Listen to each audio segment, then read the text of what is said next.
good news this morning. There's good news.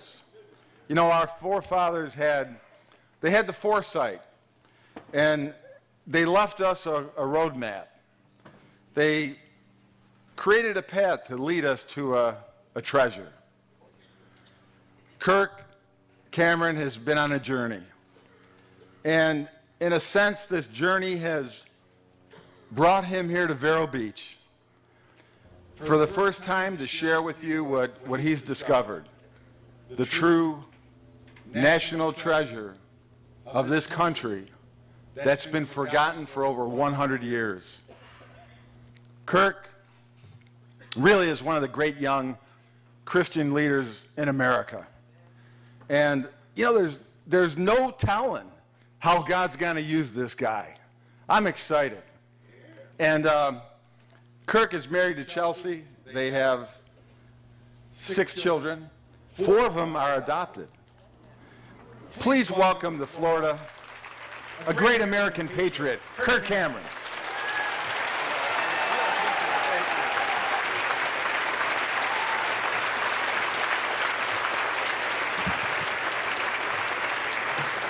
Thank you, John.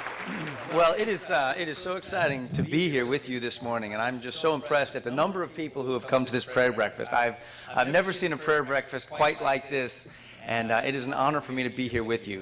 This just speaks volumes to me about this community and your commitment and your faith and your hope for this nation. I feel I didn't realize we're having church this morning. I think we all realize that by now.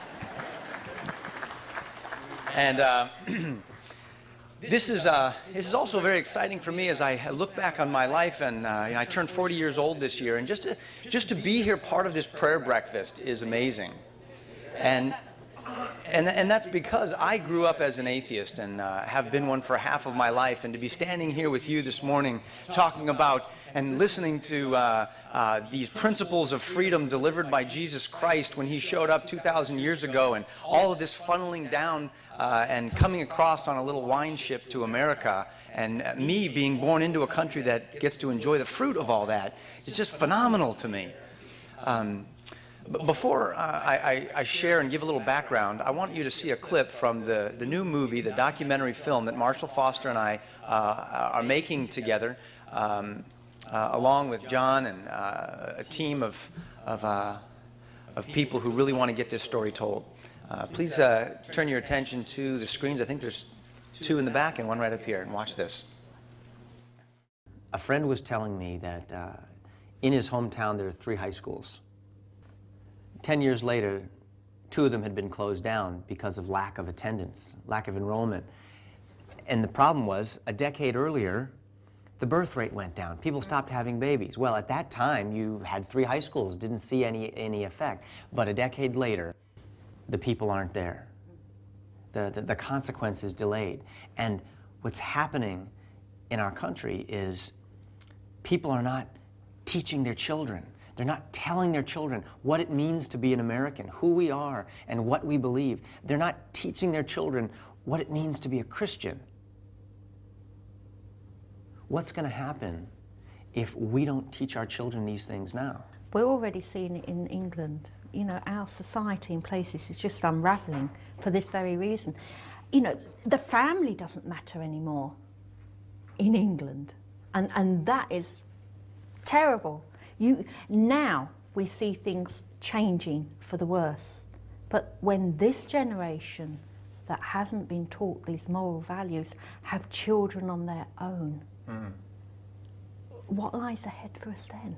And we don't see it right now. You don't see it and right so now. We don't think there's a problem. You don't see the plant with the seed. You see the seed, maybe. You can't see how it's going to be when it's grown. You can't see this terrible situation unfolding until it's unfolded. How do you put an egg back into the shell once you've cracked it open and it's out?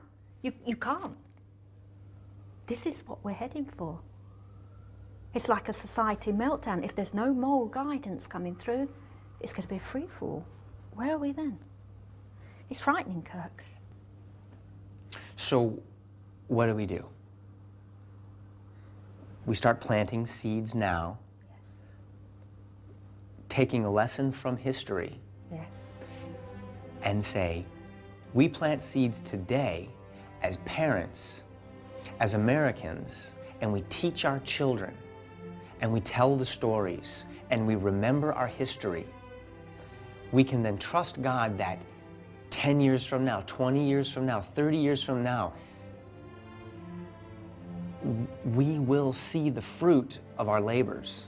And even if we don't see it personally, our children will see it, our grandchildren will see it, and then there's hope that God will restore our country. But it needs to be done now. We need to be doing it now, before it is too late. It's an investment